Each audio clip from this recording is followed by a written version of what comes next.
Welcome to this overview of the Zscaler Cloud Firewall.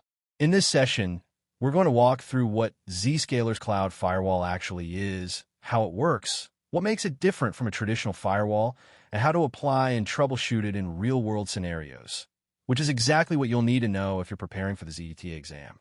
We'll cover everything from granular policy controls and DNS resolution, all the way through to URL filtering, compliance use cases, and troubleshooting techniques. So let's get into it. So, what exactly is the Zscaler Cloud Firewall? At its core, it's a next-generation firewall, or NGFW, but delivered entirely from the cloud. That distinction matters a lot. Traditional firewalls are hardware-bound. They sit at the perimeter of your network, and your traffic has to flow through them. That means if someone is working from home, or at a coffee shop, or on their mobile device, you've got a real problem, because those users are outside the perimeter. Zscaler flips this model. Instead of traffic flowing to a firewall, security follows the user. It doesn't matter where they connect, the policies travel with them. And because it's cloud delivered, there's no hardware to buy, no appliances to rack, and no physical constraints on scale. That's the fundamental shift Zscaler brings to the table. Let's look at the 5 key features you need to know. First is work from anywhere protection. Security policies follow the user no matter where they're connecting, whether that's the office, home, a hotel, or a mobile hotspot. Second is cloud-delivered local internet breakouts. Rather than backhauling traffic to a central data center, Zscaler provides optimized direct-to-cloud routing, which means faster performance and more efficient traffic handling. Third is the always-on IPS, intrusion prevention system. Zscaler uses Deep Packet Inspection, or DPI, to continuously monitor all traffic for threats. It's not something you turn on for certain traffic flows. It's always running. Fourth is DNS control and security. DNS is a surprisingly common attack vector, and Zscaler addresses this with built-in DNS security that prevents threats at the resolution layer. And fifth is the single pane of glass. Centralized monitoring and policy enforcement across all your locations from one console. Once a location is enabled with next-gen firewall capabilities, administrators have access to the firewall filtering control section, where they configure 4 types of policies. Network services policies control traffic based on port and protocol combinations. For example, TCP 443 for HTTPS or UDP 53 for DNS. Predefined network services gives you hundreds of ready-to-use service definitions out of the box. You don't have to configure everything from scratch, but you also have the option to create custom network services. If your business has specialized traffic on a non-standard port, you can define that yourself. And then there are application policies using DPI, and this is where Zscaler really stands out.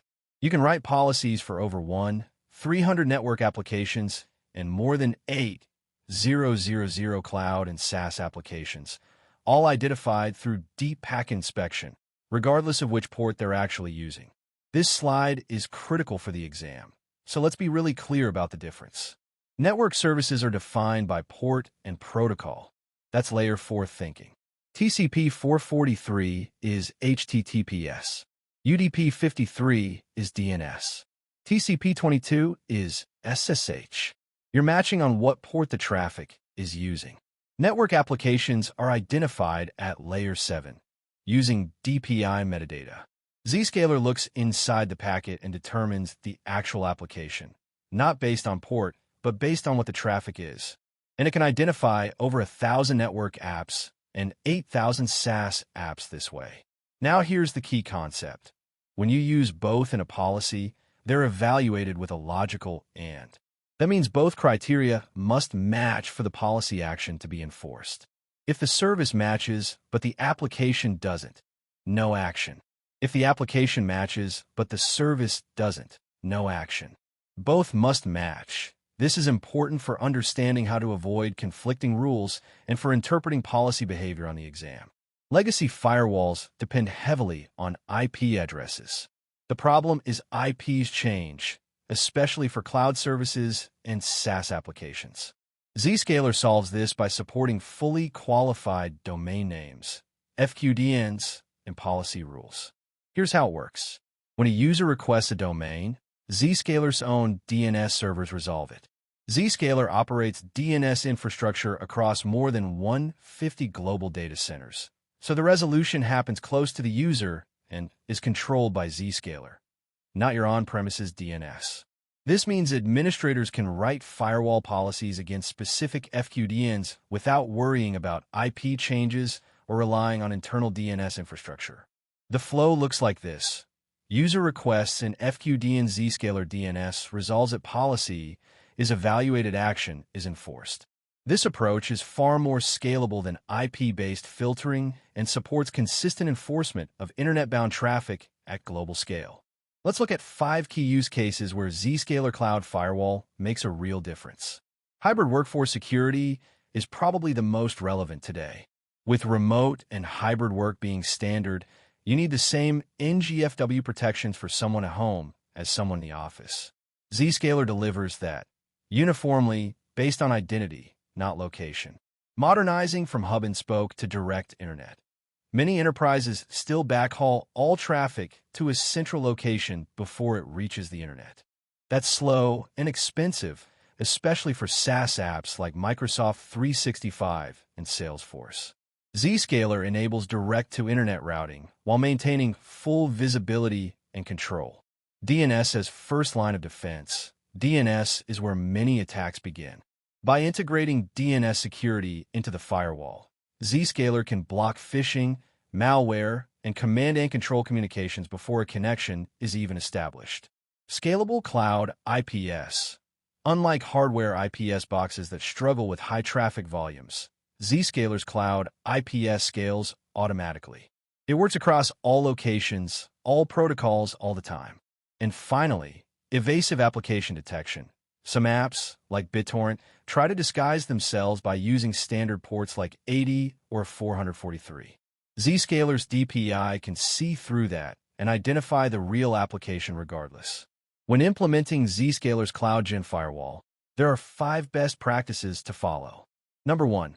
Start with a default block drop rule. New Zscaler tenants have all traffic blocked by default. This is intentional. The best practice is to keep it that way and explicitly add allow rules only for the traffic you need. Don't start permissive and try to lock things down later. Number 2.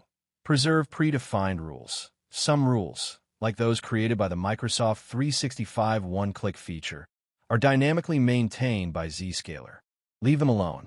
They're designed to adapt as Microsoft's endpoints change, and modifying them can break things. Number 3. Keep the Zscaler proxy traffic rule enabled. This ensures traffic flows correctly through Zscaler's proxy module for inspection and policy enforcement. Number 4. Enable auto proxy forwarding. This tells Zscaler to automatically forward HTTP, HTTPS, and FTP traffic to the proxy for header and content analysis, even if it's appearing on a non-standard port. It uses DPI to detect the protocol and route it appropriately. Number 5. Apply granular access controls for critical services like SSH, Telnet, and FTPS. Tie these rules to user identity, FQDNs, and specific destinations. Follow the principle of least privilege. Users should only access what they genuinely need. URL and web filtering in Zscaler does far more than just blocking inappropriate websites. Let's think about the 4 dimensions. From a security perspective, it prevents users from reaching known malicious domains, phishing sites, command and control infrastructure, and sites hosting exploit kits. For compliance, it enforces regulatory requirements. SEPA for K-12 schools, HIPAA for healthcare, and general corporate acceptable use policies. For data protection, it restricts access to personal webmail and unsanctioned SaaS services where sensitive corporate data might be uploaded or exfiltrated. And for productivity, it can limit or block non-business categories like gaming, streaming, and social media during working hours. When combined with cloud app control and advanced threat protection, URL filtering actually helps break multiple stages of the attack chain: initial compromise, C2 callback, and data exfiltration. That layered approach is key. When it comes to blocking decisions, there are 2 categories to think about: High-risk categories should typically be blocked outright. These include malware and spyware sites, phishing pages, anonymizers and proxy circumvention tools, newly registered domains, and command and control infrastructure. You don't want users accidentally or intentionally reaching these. Non-business categories depend more on your organization's policy. Things like gaming platforms, adult content, and streaming services might be fully blocked or blocked only during business hours or handled with a more nuanced approach. And that brings us to the 3 nuanced actions beyond hard block. Caution: instead of blocking, you warn the user. For example, this is a social media site. Do not enter your corporate credentials. This is useful where access is borderline, but you want to educate users. Bandwidth control: you can allow access to recreational sites, but throttle them so they don't impact business-critical applications. Browser isolation: for sites that are necessary but not fully trusted, you can render them in a remote browser so nothing executes locally. Let's talk about compliance and exceptions. Different regulatory frameworks map to different URL filtering approaches. For SEPA compliance in K-12 environments, you'd block adult content, hate speech, and harmful material, enable safe search across search engines, and log access attempts. For healthcare and HIPAA, you'd restrict personal storage services and unsanctioned SaaS to prevent data leaving approved channels. For financial services, you'd focus on data residency, blocking unauthorized sites, and enforcing regional restrictions. Now, exceptions. Even in a tightly controlled environment, there are legitimate reasons to make exceptions. A business-critical partner portal might be miscategorized. A developer might need temporary access to a flagged domain for testing. Zscaler supports 3 mechanisms: trusted site allow listing, temporary exceptions, and block overrides. The key with all of these is to be as narrow as possible. Scope exceptions by user or group, not broadly, and always set expiration dates on temporary rules. And here's the critical warning for the exam: never create broad allow lists or permanent exceptions. These can quietly reintroduce the exact vulnerabilities that your zero-trust architecture is designed to prevent. When you're troubleshooting URL filtering issues, there are 2 key tools and a structured approach to follow. Web Insights is your live traffic investigation tool. You can filter by user, URL, category, or time range and see which policy was applied, what category was matched, and what the resulting action was. This is what you use when a user reports they can't access something or when something is getting through that shouldn't be. The URL test tool is for static analysis. You type in a URL and Zscaler tells you how it's currently categorized, its categories, risk level, and any custom category assignments. If a site is being incorrectly blocked, this is where you find out why, and you can request recategorization. The troubleshooting flow looks like this. First, reproduce the issue and capture the URL, user, device, and time. Then find the transaction in Web Insights or logs. Examine the category, the matched rule, and the action. Then adjust, reorder rules, fix custom categories, or correct precedent settings. One thing that trips people up: Cloud App Control can determine the outcome before URL filtering is even evaluated. So if a user is blocked by Cloud App Control, URL filtering rules don't matter. Always check both policy sets. This is one of the most exam-relevant concepts, so pay attention.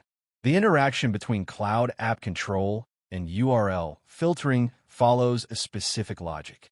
If Cloud App Control blocks an application, the result is blocked, even if the URL category would allow it.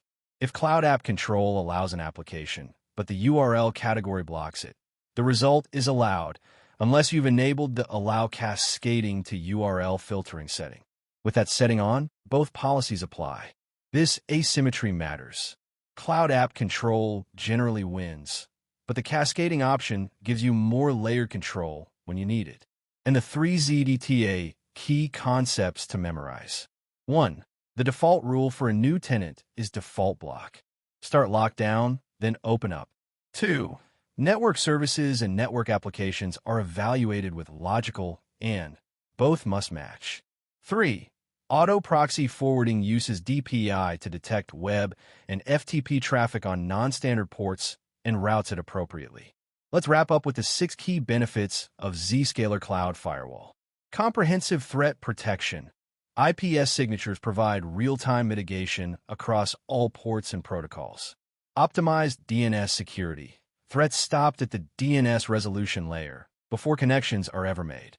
Secure internet breakouts. Local breakouts for internet and SaaS traffic mean faster performance without sacrificing security. Reduced operational costs. No physical hardware to buy, maintain, or replace. Your firewall is the cloud. Unified work-from-anywhere security. Centralized policy ensures every user, regardless of where they are, gets the same protection. And single pane of glass. All your visibility and control in one place, reducing complexity and improving your response time. Zscaler Cloud Firewall isn't just a technology upgrade. It's an architectural shift toward a zero-trust model where security is user-centric, cloud-native, and always on. That wraps up our session.